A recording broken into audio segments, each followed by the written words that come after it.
I'm really happy to have Steve, Scoops, Thomas back on stage. First time was in PasswordsCon in Oslo in December 2012, so almost 10 years ago. A pretty fun experience and a good talk back then. He's also been with PasswordsCon several times before. And about Steve, I can say for certain that I understand maybe 2% of the stuff he's talking about because I basically suck at math and crypto. But I can also say that if you have anything that is using crypto that you intend to put online, if you haven't hired Steve to look into it first, to look for vulnerabilities, you're doing it wrong because he is incredibly good at finding vulnerabilities. And now it's Steve and bscrypt, a cache hard password hash. So go ahead, Steve. Just for clarification, that's crypto as in cryptography. Okay, so bscrypt, it's a new password hashing algorithm and KDF. So password hashing and password KDFs fall under this umbrella of key stretching. So key stretching can be used for other things like, so if you have a small key, you have something with like 30 bits of entropy and you want 40 bits of strength, you can stretch for 10 extra bits. You can use that for like fingerprints. So you can have a shorter fingerprint, but it's harder to make a collision or whatever. But we're only going to be talking about password key stretching in relationship to passwords. So key stretching. The first thing that people came up with was computationally hard. So what this is you just hash your password, then you hash that and over and over and over. And memory hard, you just use the resource of memory and you hash stuff and whatnot. Here are some algorithms. So PBKDF2, you may have heard of, maybe not. And there's Argon2, bscrypt, balloon hashing, which doesn't actually have like an official spec or anything like that. YesCrypt. So computationally hard. There's two subsections. One that I explained before, where you hash the password, then you hash that, then you hash it again. It's a very sequential operation. So as a defender, I realized that I should probably. So it's like kind of a new algorithm. People are kind of afraid of it. But PBKDF2 has this foot gun where, so if you ask for, so PBKDF2 SHA-256, that's 32 bytes of, so SHA-256 is 32 bytes. If you ask for 32 bytes from PBKDF2, you run through all the iterations. But if you ask for any more, it will do all the iterations again, but with like a different counter at the top. So all those are done in parallel if you ask for a large amount of output. So this is the entire algorithm. You just ask for a large amount, and then you XOR each of the blocks together, and then you do that. This should, NIST should like fast track this into PBKDF3 or, something so that we can get something that's better than PBKDF2. At the end, you'll see a benchmark between this and other algorithms. And yeah. So this brings us to cache hard. This is relatively new. Basically, the difference between memory hard and cache hard. Memory hard reads like sequential blocks of memory. So you'll read like a kilobyte from memory randomly and then do something with it and then, whatnot. Cache hard, you want to do small, fast, random lookups. So you're looking up 8 bytes versus a kilobyte and doing a quick operation. So bcrypt, this is minimally cache hard. It was kind of accidentally cache hard because it used this encryption algorithm called Blowfish, which had 4K of S boxes. And We didn't know that, cache hard was a good thing until GPUs came out, and people were noticing that the speed to generate one of these hashes from a defender versus how slow they are for a GPU attacker, it was way better than other things. So bscrypt, that's what we're basically going to be talking about. Then pufferfish 2. Pufferfish was submitted to the password hashing competition, and then I forget exactly when it changed. I think it was in the tweaking round or something like that. But we'll also be comparing that. YesCrypt and Argon 2 DS. Those are memory hard algorithms that have this extra thing where they do some cache hard operations. You probably haven't heard of Argon 2 DS if you've heard of Argon 2, because this was actually created after the password hashing competition ended. I even keep forgetting about it. So we're basically just going to be talking about bscrypt and pufferfish 2. So how to do a password hashing, or how to do key stretching?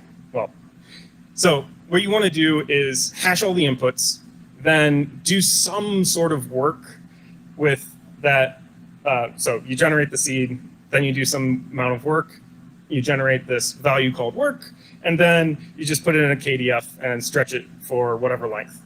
If it's a password hash, you probably want to have that be a fixed width of like 32 bytes. And if it's KDF, go whatever. So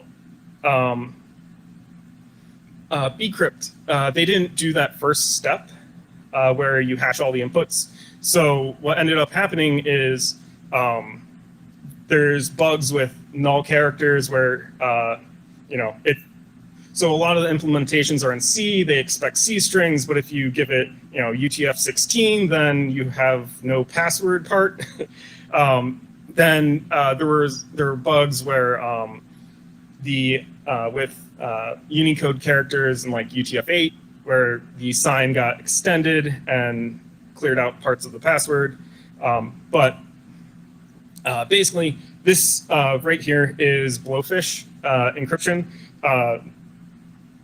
So the block right there, that's done like 16 times. S 0 through 3, those are S boxes. And so pufferfish made these changes to blowfish. Also, blowfish is 32-bit. All the variables are 32-bit, and these are 64-bit, so that you can have larger larger masks. So you can have larger S boxes. Also, the mask allowed for scaling the S boxes to nice binary numbers of sizes. So like 64K, 128K, stuff like that. So in April 2019, before bscrypt was called bscrypt, I forget what it was called, but I was like, I don't really like how pufferfish was not using some of those bits to do lookups on. So I was like, I'll do 8-bit lookups and then just have, so this right here is 64K of S boxes. 16, did I say 64? Whatever. 16K of X boxes. And when you wanted to do 32 or some weird thing like 48 or, something multiple of 16, you just do 8 more S boxes. And then you just do a for loop around this to do multiple iterations. So what I didn't know was that CPUs were going to have weird sizes for cache, like 48K or 1.25 meg. So I tweeted up this benchmark in 2019, and so 2 different CPUs. One has only 2 layers of cache. One has 3. You can probably guess. But so what I noticed was the pink line, that one little dot, it came, that was at, quote, 256K, which is the cache size, the L2 cache size for 1 core. on that, and I noticed a jump, and I was like, oh, that's weird. So I realized that it was the P boxes, because I think I actually was using multiple P boxes permutation. S-box is a substitution box. It's like a cryptographic term, whatever. Anyway, so I removed those because we're not using this for encryption, and that's like where the key bits were and stuff. So because the only part about this being cache hard are these S-boxes. So removing those, it then got rid of that little bump before when you are at that limit. Later, I was like, you know what? I should switch to accumulators, because the only thing that matters is that you're alternating XOR and add. So you just do lookups and then XOR or add into the accumulators like this. But there are some issues with them. Like if it's 0 and then if your accumulator is 0, which is 1 in 2 to the 64, so very rare, so it doesn't really matter. But if you add a value and then you XOR the same value, it'll be 0. Basically, I was thinking of having just like one S-box that I scaled, because you could actually do that with an accumulator, but it's possible to read the same variable twice. So if you did that with a non-zero value, then the least significant bit stays the same, which is also not really a big deal.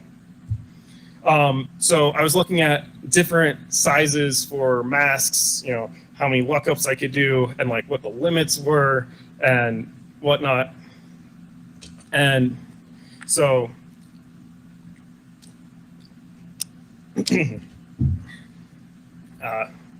then I had like a aha moment.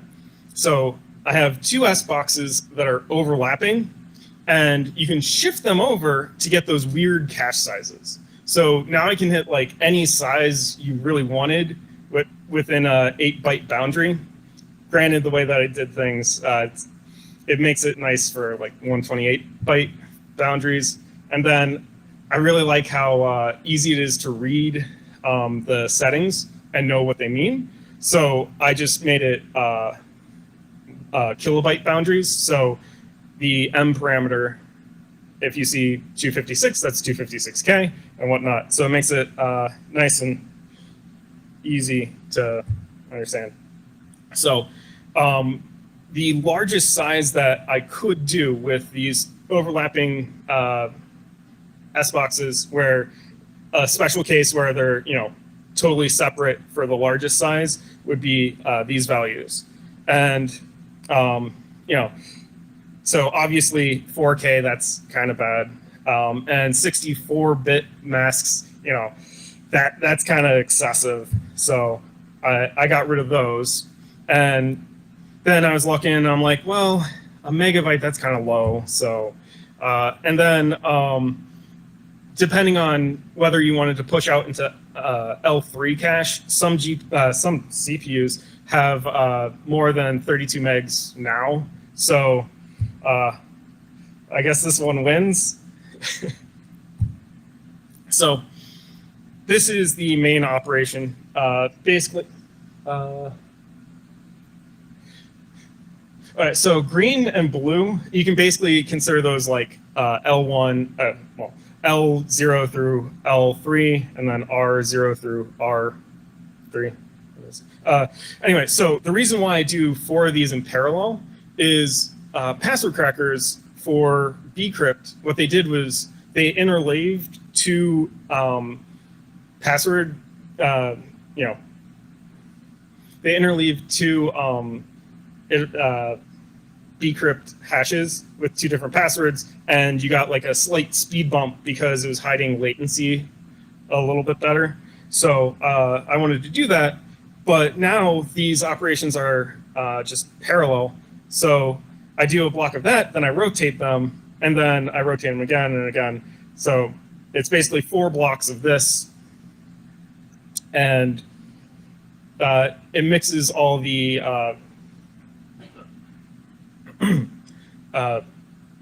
all the different ones that are done in parallel, and this is basically a free, well, it is a free operation.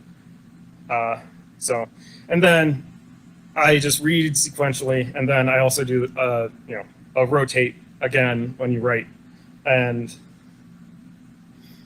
again, rotating them at the end, it doesn't really matter too much, but it's free. So following A, an accumulator variable A, you get the add, XOR, and then the S boxes. Oh, I never noticed that. Oh, whatever. Oops. Add, XOR in the S boxes, and then XOR, and then add. So this was a version I had before. Then I realized that those two values could be the same. So I'd be accumulating with add twice. So I then changed it so that you have a block that starts with adding, and then every other, and then a block that starts with XOR, and then every other. So when you look at what's being accumulated, it's always add, XOR, add, XOR, add, XOR. And then what you're writing, add, XOR, so on.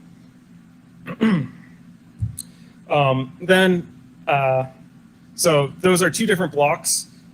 Then I rotate all the values. This is what made me, so remember when I said that I didn't like how some of those bits weren't being used for lookups? Well, when you rotate the variables, those bits that aren't being used will then later be used in other calculation, other lookups. And all I did was do A through D after the first block, and then E through H after the next. So initial fill and finish, I'm pretty sure you're all bored with code, so you can go look it up if you want. But basically, I used Blake2B for the hashing of inputs and the KDF at the end to expand it. And you might be wondering why I use Blake2B instead of like Blake3. Well, Blake2B is 64-bit and Blake3 is 32-bit. So I wanted to basically have a native write function and like a native read. So it doesn't have to do any byte endian swaps or anything like that. So it basically just deals with only 64-bit integers. And then the finish is really simple. I just run over the entire data by adding and XORing like 16 in parallel. And then, combine, do some, stuff. So where can you find this code? Well, it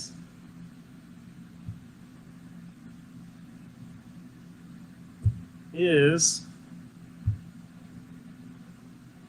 let's hope this works.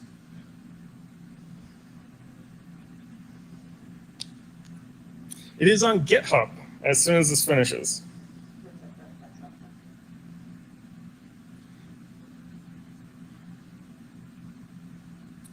Yeah, there we go. So this could be you. I bet no one knows that I was there when bscrypt was released. All right, so benchmarks. PBKDF2, SHA-256, SHA-512, bcrypt, and bscrypt. So the settings for all three of these were set to what a GPU attacker could do for bcrypt cost 9, because that was the one that you couldn't have as much leeway with the settings. So it's basically 53 kilohashes per second per GPU.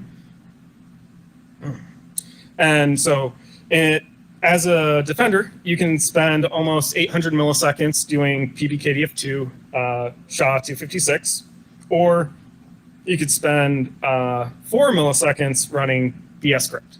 So, so this is on actually this laptop. I realized that I should have, I thought of the slide last night and I was like, ooh, I need to get a benchmark so I can do this. But yeah, Pufferfish 2 isn't on this, multiple reasons. I didn't have the code. And 2, the settings are also not as forgivable. Like Jeremy wanted to have it such that he had a T cost and an M cost, which were 2 to the whatever that value is, like bcrypt did. So it'd be hard to get an exact comparison. But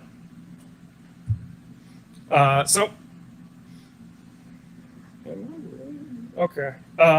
So this is again this laptop. So it only has 3 megs of L3 cache, and if you look at the green line, bscrypt p = 2. So this is with 2 threads. So it's running on 2 cores with 2 megs of cache each. So it's actually now pushing into memory, which as you can see gets a lot slower.